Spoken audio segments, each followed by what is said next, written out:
병원 응급실 문이 열리며 구급대원들의 목소리가 뒤섞여 흘러나왔습니다. 들것 위에 실린 사람은 박 회장이었고 그의 손을 꼭 잡고 뛰어들어오는 여자는 며느리 수연이었습니다. 그 모습을 멀찍이 바라보는 시댁 식구들의 눈빛은 복잡했습니다. 몇 년 동안 수연을 무시하고 짓밟던 그들이지만 정작 회장의 마지막 곁을 지키는 사람은 그녀뿐이었습니다. 저 여자가 왜 아버지 손을 잡고 있는 거야? 큰 며느리의 목소리는 떨리고 있었습니다. 그 순간 의사가 다가와 단호하게 말했습니다. 환자분이 마지막으로 찾은 사람도 따님이라고 부르신 분도 모두 수연 씨였습니다. 순간 시댁의 눈빛이 흔들렸습니다. 하지만 그들은 아직 몰랐습니다. 수연이 오늘 이 병원에 다시 서기까지 그녀가 어떤 비밀을 숨겨왔는지, 그리고 지금부터 어떤 복수가 시작될지를. 수연은 고아로 자라 가난했고 시댁은 처음부터 그녀를 탐탁지 않아 했습니다. 시어머니는 첫날부터 말했습니다. 우리 집에 맞지도 않는 애가 들어왔네. 내가 뭘 잘해? 남편 민수는 무책임했습니다. 밤마다 술집을 전전했고 외박도 잦았습니다. 가정에 관심이 없었고 수연에게는 감정조차 없었습니다. 하지만 수연은 묵묵히 시집살이를 견뎠습니다. 새벽마다 박 회장의 약과 식사를 챙기며 유일하게 따뜻하게 대해준 그에게만 마음을 열었습니다. 그러던 어느 날 회장이 조용히 물었습니다. 수연아, 넌 왜 이렇게 다 참고 사니? 그 말을 들은 순간 수연은 처음으로 눈물을 흘렸습니다. 하지만 답하지 않았습니다. 그 누구도 모르고 있었습니다. 수연이 이 집에 들어온 건 단순한 결혼 때문이 아니라는 것을. 어느 날 시댁 식구들은 박 회장이 쓰러지자마자 서로 재산 계산을 시작했습니다. 수연을 향한 말은 더 노골적이었습니다. 너는 아무것도 없어. 유산은 우리 몫이야. 넌 그냥 식모 같은 며느리였지. 이때 큰아들 민수는 이혼 서류를 내밀며 말했습니다. 지금 도장 찍어. 아버지가 돌아가시기 전에 정리해야 해. 수연은 아무 말도 하지 않았습니다. 하지만 그 얼굴엔 분노도 두려움도 없었습니다. 그녀는 이미 모든 걸 알고 있었습니다. 이 집 사람들이 어떤 사람들인지, 박 회장이 살아생전 그녀에게 무엇을 남겼는지, 그리고 그녀가 태어난 집이 어떤 집인지. 박 회장은 갑자기 수연을 불러 말했습니다. 수연아, 내게 해준 게 없구나. 미안하다. 회장님, 그런 말씀 마세요. 아니다. 나는 내 부모님을 알고 있었어. 수연의 손이 멈췄습니다. 그는 조용히 말을 이었습니다. 너는 어릴 적 실종된 재벌가 한가그룹의 외동딸이다. 세상이 뒤집히는 듯한 순간이었습니다. 하지만 놀란 건 수연이 아니라 시댁이 될 시간이었습니다. 박 회장은 유언을 남겼습니다. 내가 가진 지분의 절반을 수연에게 넘긴다. 그리고 얼마 뒤 그는 세상을 떠났습니다. 장례식 첫날 시댁은 잔뜩 들떠 있었습니다. 수연이건 아무것도 없대. 그냥 며느리였으니까. 그러나 장례식장에 나타난 사람들은 그들이 평생 보지 못한 규모의 사람들, 한가그룹의 임원들이었습니다. 그들은 수연 앞에서 고개를 숙였습니다. 따님을 찾아 이제야 모셨습니다. 상속 준비는 완료했습니다. 시댁 식구들은 굳어버렸습니다. 저 사람들이 왜 며느리한테 절을 해? 수연은 조용히 장례식장 중앙으로 걸어나갔습니다. 그 순간 장례 스피커에서 유언장이 공개되었습니다. 나는 내 지분의 절반을 며느리 수연에게 남긴다. 그녀는 내가 본 사람 중 가장 진실하고 따뜻한 사람이었다. 시댁 식구들의 얼굴이 창백해졌습니다. 며칠 뒤 박그룹 긴급 이사회. 수연이 회의장 문을 열고 들어서자 모두 일어섰습니다. 박 회장의 선택을 존중합니다. 수연 이사님, 앞으로 경영에 참여해 주십시오. 수연은 이사직 취임을 마쳤고 시댁 식구들은 충격에 빠져 있었습니다. 그들이 기대하던 모든 재산은 수연에게 넘어갔고 그동안 하인 다루듯 했던 며느리는 이제 두 그룹이 공동대표가 되어 있었습니다. 시어머니는 며칠 동안 수연의 집 앞을 서성였습니다. 하지만 문은 열리지 않았습니다. 저 애가 우리를 이렇게 버릴 리가 없어. 내가 어떻게 키운 가족인데. 하지만 그들은 가족이 아니었습니다. 가족이란 말은 한 번도 존재한 적이 없었습니다. 수연의 전남편 민수는 자포자기한 듯 술에 취해 회사 로비로 찾아왔습니다. 경비 직원들이 말리는 것도 무시한 채 소리쳤습니다. 수연, 나 좀 만나. 나 여기 있어. 임직원들이 수군거렸습니다. 저 사람 예전 며느리 무시하던 사람 아니야? 이사님 보좌하던 회장님한테도 막말했다던데. 수연은 엘리베이터에서 천천히 걸어 나왔습니다. 민수는 흐느끼듯 말했습니다. 미안해, 다 미안해. 나 정말 다시 잘하고 싶어. 수연은 담담히 답했습니다. 민수 씨, 저는 한 번도 당신에게 남편으로서 보호받은 적이 없어요. 이제 당신의 사과는 제 삶과 아무 관련이 없어요. 민수는 더 이상 말을 하지 못했습니다. 경비원들이 조용히 그를 밖으로 안내했습니다. 그날 이후 민수는 계열사에서 해임되었습니다. 사유는 장기 결근과 업무 불성실. 수연이 손대지 않아도 스스로 무너져가고 있었습니다. 하지만 시댁은 가만히 있지 않았습니다. 시어머니와 큰며느리는 재산을 되찾기 위해 새로운 계획을 세웠습니다. 수연이 혼자 절반을 차지한다는 게 말이 돼? 약점을 찾아. 약점을. 그들의 첫 번째 행동은 한가그룹과 박그룹 간의 결합을 방해하는 것이었습니다.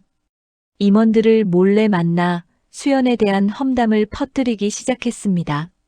저 애는 원래 가난한 애였어요. 검증 안 된 애야. 우리 가정에 문제를 일으키고 박 회장도 속였죠. 하지만 그들의 행동은 오래가지 않았습니다. 임원 중 한 명이 수연에게 전화를 걸었습니다. 이사님, 이 말해도 될지 모르겠지만 시댁분들이 회사 돌아다니며 소문을 퍼뜨립니다. 수연은 고개를 끄덕였습니다. 그녀는 이미 예상하고 있었습니다. 며칠 뒤 수연은 시댁 식구들을 밥그룹 회의실로 초대했습니다. 그들은 초대장만 보고 잔뜩 기대했습니다. 드디어 수연이가 정신 차렸나 보네. 우리를 다시 가족으로 맞이하려고 그러나. 그러나 회의실 문에는 다른 문구가 붙어 있었습니다. 박 회장 비리 조사 결과 보고 관계자 소환. 시댁은 얼굴이 굳었습니다. 수연이 등장하자 시어머니가 다급히 말했습니다. 수연아, 이게 뭐니? 우린 그냥. 회장님의 장례가 끝나고 조사에 착수했습니다. 세금 누락, 불법 자금 이동, 문서에는 모두 기록이 있습니다. 큰 며느리가 목소리를 높였습니다. 그건 아버님이 하신 거지 우리가. 네.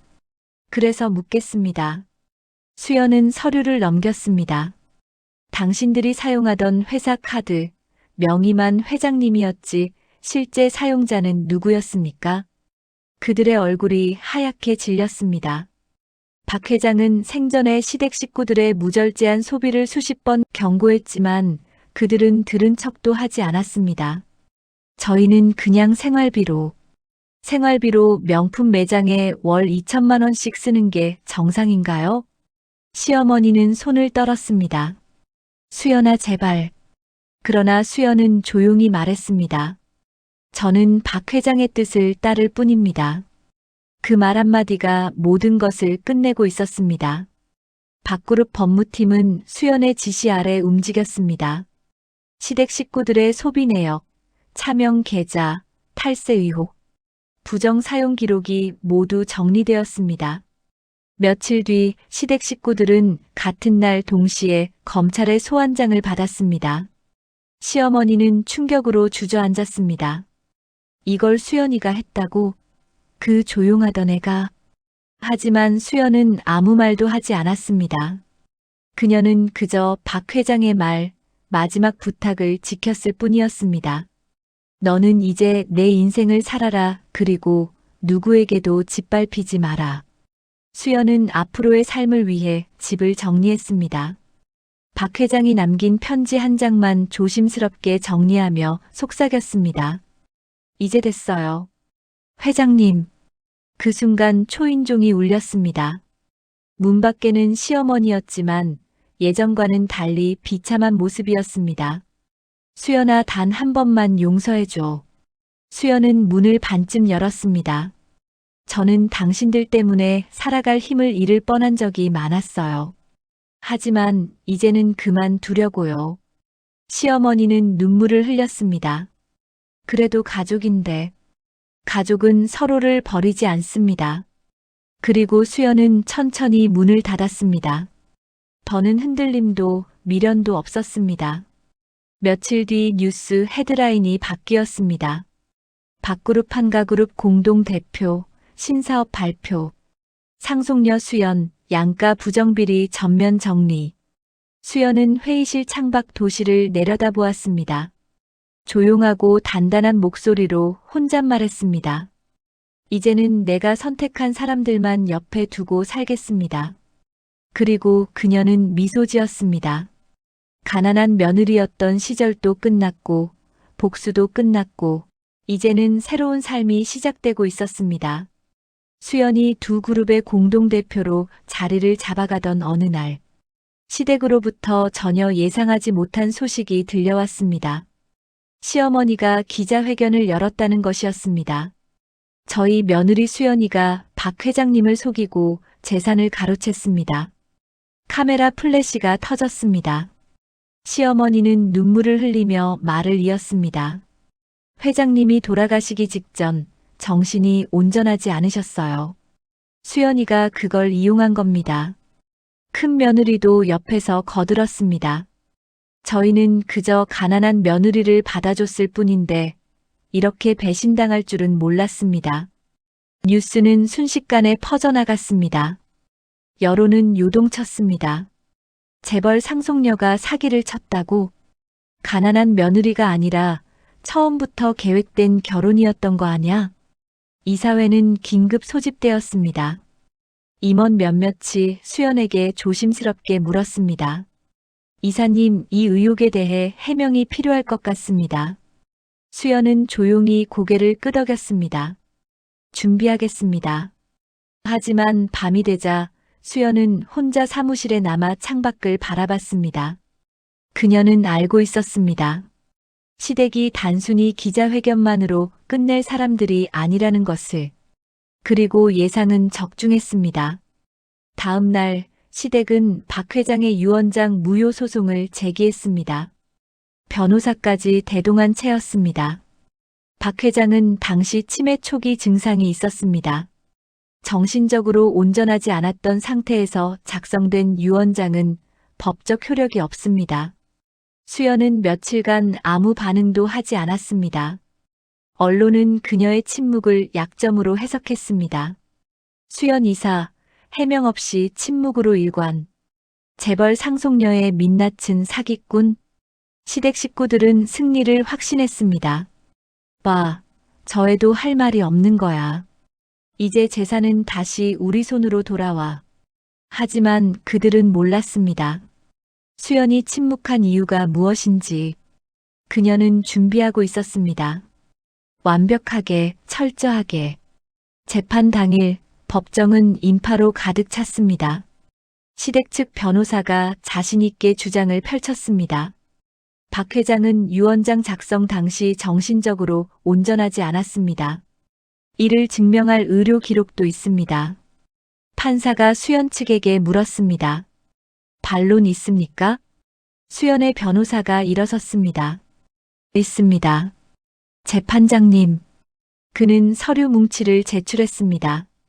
박 회장님은 유언장 작성 일주일 전 종합병원에서 정밀 검진을 받으셨습니다. 결과는 정신적으로 전혀 이상이 없다는 소견이었습니다. 시댁 식구들의 얼굴이 굳어졌습니다. 그리고 추가로 제출합니다. 박 회장님이 생전에 직접 녹음하신 음성 파일입니다. 법정에 박 회장의 목소리가 울려 퍼졌습니다. 나는 온전한 정신으로 이 유언을 남긴다. 내 재산의 절반을 며느리 수연에게 남기는 이유는 그녀만이 진심으로 나를 돌봐줬기 때문이다. 내 자식들은 내 재산만 바라봤다. 하지만 수연은 달랐다. 시어머니는 손을 떨었습니다. 큰 며느리는 고개를 숙였습니다. 판사는 판결을 내렸습니다. 원고 측의 주장을 기각합니다. 유언장은 유효하며 소송 비용은 원고 측이 부담합니다. 법정 밖에서 기자들이 몰려들었습니다. 시댁 식구들은 고개를 들지 못한 채 도망치듯 떠났습니다. 수연은 차분히 기자들 앞에 섰습니다. 저는 박 회장님께 받은 것이 아닙니다. 제가 드린 시간과 마음에 대한 보답을 받았을 뿐입니다. 그날 밤 시댁은 완전히 몰락했습니다. 소송 비용으로 남은 재산마저 날렸고 사회적 신뢰도 바닥에 떨어졌습니다. 그리고 그녀는 미소 지었습니다. 재판이 끝나고 몇 달이 흘렀습니다. 수연은 두 그룹을 안정적으로 경영하며 새로운 사업을 확장하고 있었습니다. 그런데 어느 날 비서가 긴급히 보고했습니다. 이사님, 민수 씨가 신사업 제안서를 들고 왔습니다. 수연은 미간을 좁혔습니다. 민수가? 네. 그리고 투자자 몇 명을 대동하고 왔다고 합니다. 수연은 잠시 생각하다 고개를 끄덕였습니다. 들여보내세요. 회의실에 들어선 민수는 예전과 달랐습니다. 단정한 정장, 자신감 있는 표정. 그는 수연에게 정중히 인사했습니다. 오랜만이야, 수연. 수연은 무표정하게 답했습니다. 용건만 말해요. 민수는 자료를 펼쳤습니다. 내가 새로운 사업을 준비했어. IT 기반 물류 시스템인데 박그룹이랑 시너지가 잘 맞을 거야. 투자자 중 한 명이 거들었습니다. 저희도 이 사업에 큰 기대를 걸고 있습니다. 민수 대표의 비전이 훌륭합니다. 수연은 자료를 천천히 넘겼습니다. 내용은 그럴듯했습니다. 하지만 뭔가 석연치 않았습니다. 검토해 볼게요. 답변은 일주일 뒤에 드리죠. 민수는 미소 지었습니다. 고마워, 수연아. 수연은 법무팀에 지시했습니다. 민수의 사업 계획서 철저히 검토해요. 투자자 신원도 확인하고요. 며칠 뒤 보고서가 올라왔습니다. 이사님, 이상한 점이 발견됐습니다. 뭔가요? 투자자 중 2명이 과거 박 회장님과 경쟁 관계였던 재벌가 사람들입니다. 수연의 눈빛이 날카로워졌습니다. 계속 조사하세요. 추가 조사 결과 민수의 사업은 겉으로는 그럴듯했지만 실제로는 박그룹의 핵심 기술을 빼내기 위한 함정이었습니다. 수연은 다시 민수를 불렀습니다. 이번엔 법무팀과 보안팀이 배석했습니다. 민수는 불안한 표정을 감추지 못했습니다. 갑자기 왜 이렇게 많은 사람이? 수연은 서류를 내밀었습니다. 당신 투자자들 박 회장님과 어떤 관계였는지 알아요? 민수의 얼굴이 굳었습니다. 그건 당신은 저한테 복수하려고 이 사업을 만든 거죠. 그리고 제 회사 기술을 경쟁사에 넘기려고 했고요. 민수는 말을 잇지 못했습니다. 수연은 차갑게 말했습니다. 당신은 저를 무시했고 버렸고 이혼 서류까지 던졌어요. 그런데 이제 와서 다시 접근한 이유는 복수와 돈 때문이었죠. 민수는 고개를 떨구었습니다. 나는 그냥. 수연은 또 다른 서류를 꺼냈습니다. 당신이 투자자들과 나눈 이메일 내용이에요.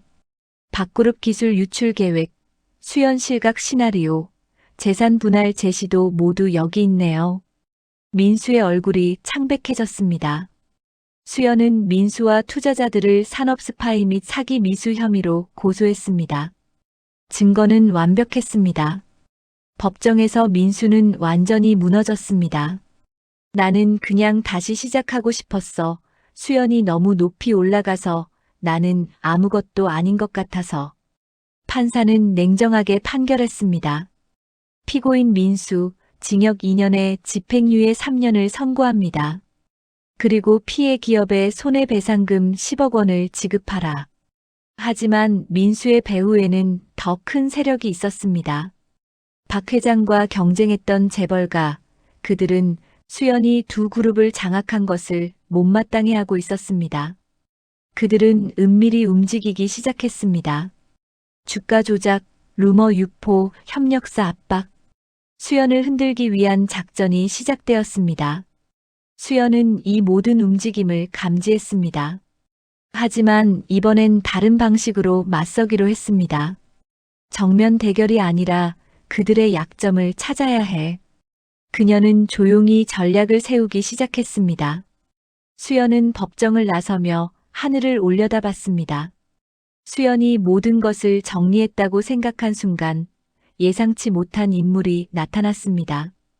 박 회장의 숨겨진 사생아, 박준혁이었습니다. 그는 대형 로펌을 대동하고 기자회견을 열며 주장했습니다. 저는 박 회장의 친아들입니다. DNA 검사 결과도 있습니다. 법적 상속권을 주장합니다. 세상이 다시 한번 뒤집혔습니다. 박 회장에게 숨겨진 아들이 있었다? 이제 수연의 상속도 위협받는 거 아냐? 준혁은 카리스마 있고 똑똑했습니다. 해외 명문대를 졸업했고 사업 수완도 뛰어났습니다. 언론은 그를 박 회장의 진짜 후계자처럼 다루기 시작했습니다. 준혁은 공격적으로 수연을 압박했습니다. 당신은 피부치도 아니잖아요. 저는 진짜 아들이에요. 법적으로도 제가 우선이죠. 수연은 차분히 답했습니다. 박 회장님은 당신을 인정하지 않으셨어요. 그건 몰랐기 때문이에요. 제 존재를 알았다면 당연히 상속했을 겁니다. 준혁의 변호사가 증거를 제출했습니다. 박 회장과 준혁 씨 어머니의 관계를 입증하는 사진들입니다. 그리고 DNA 검사 결과도 여기 있습니다. 이사회는 동요했습니다. 임원 몇몇이 수연에게 조심스럽게 물었습니다. 이사님, 이 문제를 어떻게 해결하실 겁니까? 수연은 침착하게 답했습니다. 재판으로 가겠습니다. 재판 준비 과정에서 수연은 박 회장이 남긴 개인 금고를 열었습니다. 그곳에는 아무도 모르는 문서가 하나 더 있었습니다. 봉인된 편지였습니다. 수연에게 만약 준혁이 나타난다면 이 편지를 보여주거라. 수연은 천천히 편지를 읽었습니다. 그리고 눈을 감았습니다. 편지에는 모든 진실이 적혀 있었습니다. 재판 당일 법정은 또다시 인파로 가득 찼습니다. 준혁 측은 자신 있게 주장을 펼쳤습니다. 박 회장의 친아들인 제가 상속권을 가져야 합니다. 수연 씨는 법적 지위가 약합니다. 판사가 수연 측에게 물었습니다. 반론 있습니까? 수연의 변호사가 일어나 서류를 제출했습니다. 박 회장님이 생전에 직접 작성하신 봉인 문서입니다. 법원의 개봉 허가를 받았습니다. 법정에서 문서가 공개되었습니다. 박 회장의 육성이 담긴 영상이 재생되었습니다. 나는 준혁의 존재를 알고 있었다. 법정이 술렁였습니다. 하지만 그를 내 아들로 인정할 수 없었다. 그의 어머니는 나를 속이고 접근했다. 사업 정보를 빼내기 위해서였다. 준혁이 태어난 것도 그녀의 계획이었다. 나는 뒤늦게 진실을 알았고 법적 대응을 준비했었다. 영상 속 박 회장은 단호했습니다. 준혁은 내 핏줄일지 모르나 내 아들은 아니다. 그리고 그에게 내 재산을 한 푼도 남기지 않는다. 준혁의 얼굴이 창백해졌습니다. 거짓말이야 이건. 하지만 증거는 완벽했습니다. 준혁 어머니의 과거 범죄 기록, 사업 스파이 활동 내역, 박 회장을 협박했던 녹취록까지 모두 제출되었습니다. 판사는 판결을 내렸습니다. 원고 박준혁의 상속 청구를 기각합니다. 박 회장의 유언은 명확하며 법적 효력을 가집니다. 준혁은 법정을 나서며 무너졌습니다. 기자들의 플래시 세례를 받으며 그는 완전히 추락했습니다. 언론은 그의 어머니의 과거를 파헤치기 시작했습니다. 사업 스파이, 사기 전과 여러 재벌가를 노린 전략적 접근. 모든 것이 드러났습니다. 준혁은 사회적으로 매장되었습니다. 하지만 수연은 멈추지 않았습니다. 준혁 뒤에 있던 경쟁 재벌가들, 그들도 정리해야 했습니다. 수연은 은밀히 증거를 수집했습니다. 그들의 불법 행위, 탈세, 주가 조작, 뇌물수수, 모든 것을 파일로 정리했습니다. 그리고 어느 날 검찰에 모든 자료를 제출했습니다. 이것이 지난 10년간 이들이 저지른 범죄의 증거입니다. 검찰은 즉시 수사에 착수했습니다. 재벌가 여러 곳이 동시에 압수수색을 당했습니다. 언론은 연일 특종을 쏟아냈습니다. 재벌가 집단 비리 적발, 수연 이사, 조용한 복수 완성. 수연을 무너뜨리려 했던 세력들은 하나둘 무너져 갔습니다. 모든 것이 정리된 어느 날 수연은 옛 시댁 앞을 지나갔습니다. 그곳은 이미 경매로 넘어간 상태였습니다. 시어머니가 집 앞 계단에 주저앉아 있었습니다. 수연을 보자 그녀는 일어섰습니다. 수연아. 수연은 걸음을 멈췄습니다. 나는 이제 아무것도 없어. 집도 돈도 가족도. 수연은 조용히 답했습니다. 그건 당신이 선택한 결과예요. 제발 한 번만 도와줘. 수연은 고개를 저었습니다. 저는 당신들한테 여러 번 손을 내밀었어요. 하지만 당신들은 그때마다 저를 짓밟았죠. 시어머니는 눈물을 흘렸습니다. 미안해, 정말 미안해. 수연은 잠시 그녀를 바라보다 천천히 말했습니다. 용서는 할 수 있어요. 하지만 다시 돌아갈 수는 없어요. 그리고 수연은 돌아서서 걸어갔습니다. 뒤돌아보지 않았습니다. 1년 뒤, 수연은 한가그룹과 박그룹을 완전히 통합했습니다. 새로운 이름으로 재탄생시켰습니다. 한빛그룹. 박 회장의 따뜻함과 한가그룹의 유산을 담은 이름이었습니다. 취임식 날 수연은 연단에 섰습니다. 그녀의 눈빛은 더 이상 흔들리지 않았습니다. 저는 가난한 며느리였습니다. 하지만 이제는 제 힘으로 서 있습니다. 박수가 터져 나왔습니다. 저녁 수연은 박 회장의 사진 앞에 섰습니다. 이제 모든 게 끝났어요. 회장님. 그녀는 미소 지었습니다. 창밖으로 보이는 도시의 불빛들이 반짝였고 수연은 더 이상 복수를 위해 사는 사람이 아니었습니다. 이제는 자신의 삶을 자신의 방식으로 살아갈 사람이었습니다. 가장 약해 보였던 여자가 가장 강한 사람이 된 것입니다. 시청해 주셔서 감사합니다.